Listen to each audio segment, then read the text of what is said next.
Hello guys, welcome back to my channel. कसे सर्व.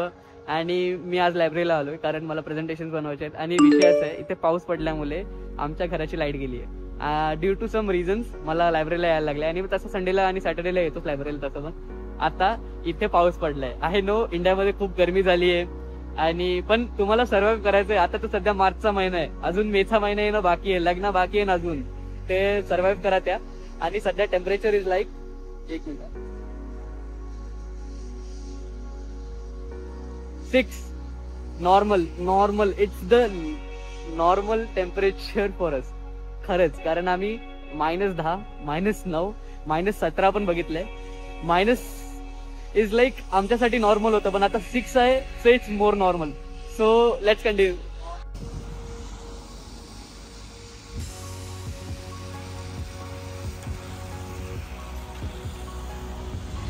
So guys, इथे बसमध्ये ना तिकीट चालत नाही जास्त. सो हे टेलसेलचे कार्ड आहेत. सो टेलसेल इकडे कंपनी आहे जी असे कार्ड्स बनवते आणि हे आपण टॅप केलं ना तर आपल्याला बसचा ॲक्सेस भेटतो. Okay, so it's really important for med students here.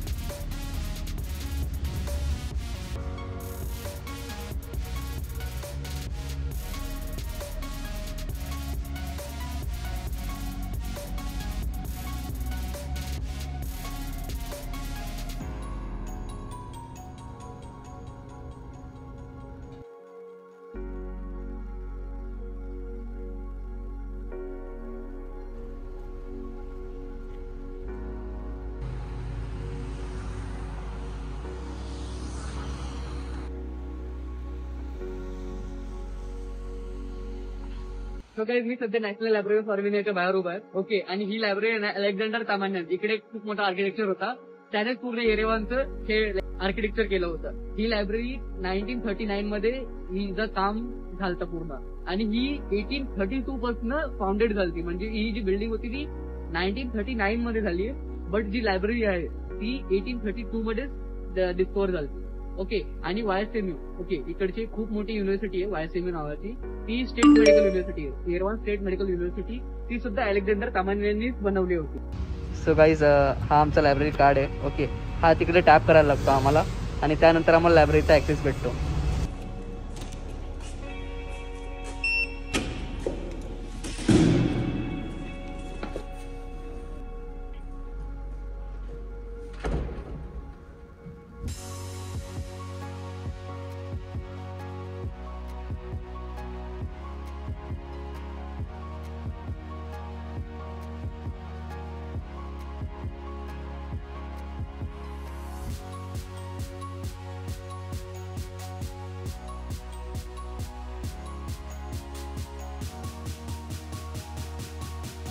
One eternity later.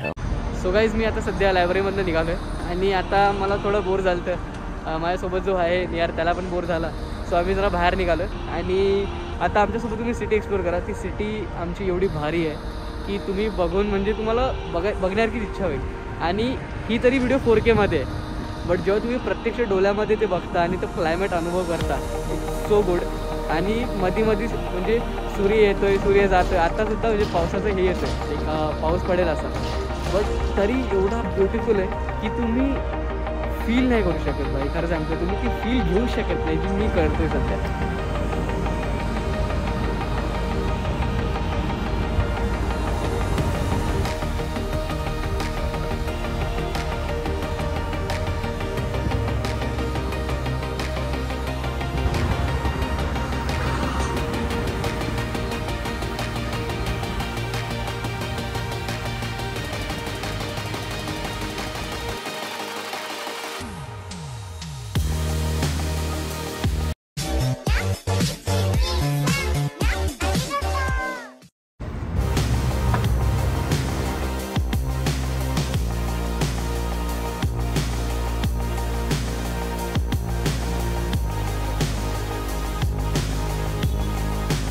So guys, तो ओपेरा हाऊस आहे. ओके, आणि हा आमच्या सिटी स्क्वेअरच्या जवळच आहे.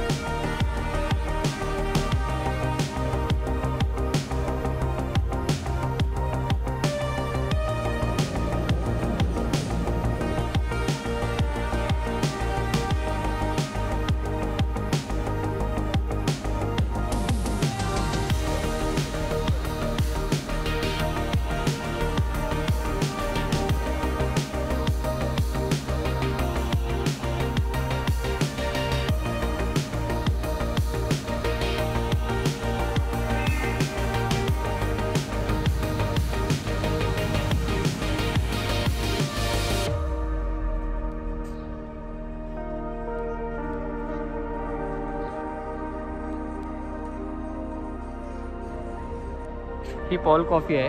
ओके, हे इकडचा स्टारबक्स आहे. एक the coffee is so good. आणि म्हणजे रात्री आहे ना 9:30 वाजल्यानंतर इकडे डिस्काउंट भेटतो 0.5%. सो गाईज, आर्मेनियामध्ये असं आहे ना की तुम्हाला जर तहान लागली असेल तर तुमच्या म्हणजे प्रत्येक गल्लीमध्ये असा एक फवारा असतो जो कंटिन्युअस 24 तास चालू असतो. भाई, तुम्हाला कधी पियायचं पाणी तुम्ही पिऊ शकता. So I love this thing about this country की पाण्यासाठी तरी कोणाला म्हणजे प्रॉब्लेम होत नाही. Jinping Tatya, what the hell, beauty भाई, beauty.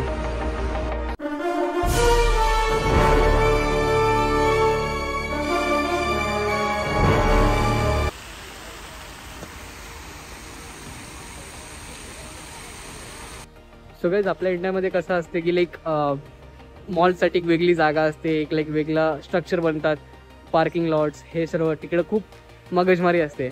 But I will show you something, आणि खूप मोठा सरप्राईज आहे तुमच्यासाठी.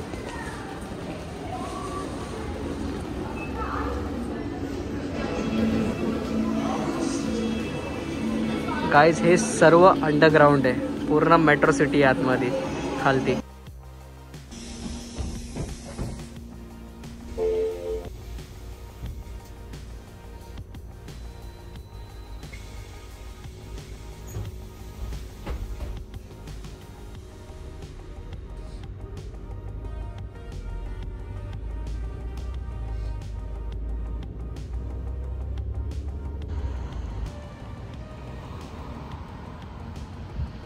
The next day. Welcome back to blog. कसे आहेत तुम्ही सर्व?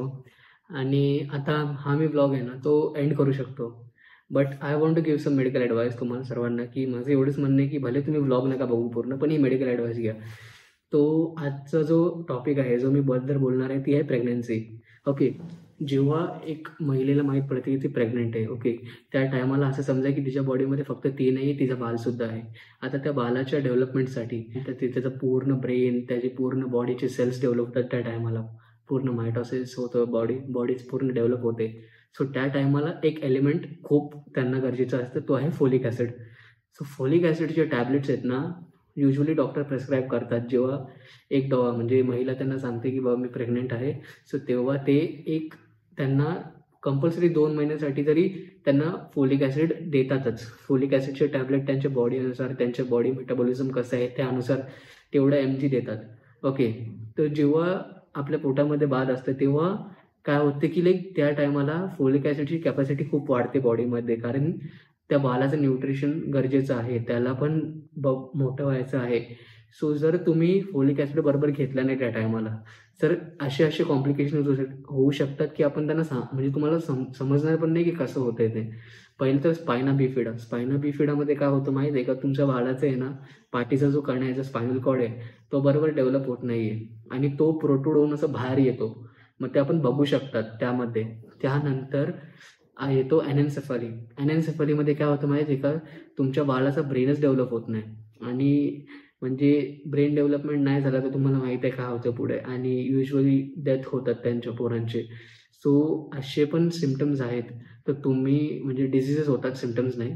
आणि म्हणून याविषयी एज्युकेट करणं हे खूप गरजेचं आहे. आपण जसं तुम्हाला माहीत पडतं की तुम्ही प्रेग्नेंट आहात तर तुम्ही डॉक्टरला सांगा की फोलिक ॲसिड घेऊ का, किती घ्यायचं, पण कंपल्सरी डॉक्टर देतातच त्या म्हणजे महिलांना. सो आय थिंक हे बोलून मी आता ब्लॉग बंद करतो, आणि बंद म्हणजे संपवतो.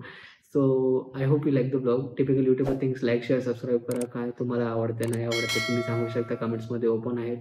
आणि हा ब्लॉग बनवायला मी टाईम घेतला आहे कारण I have some stuffs going around की म्हणजे MUN आहे, त्यानंतर मेड सर्कल आहे, युनिव्हर्सिटी हॉस्पिटल्स आहेत आणि स्वतः करायला लागतं. So I didn't have time that much. But I think आता मला म्हणजे जे व्लॉग्स आहेत ना मी 7 डेजमध्ये टाकतो ना, सो ते आय थिंक मी 10 डेज करणार आहे मॅक्स.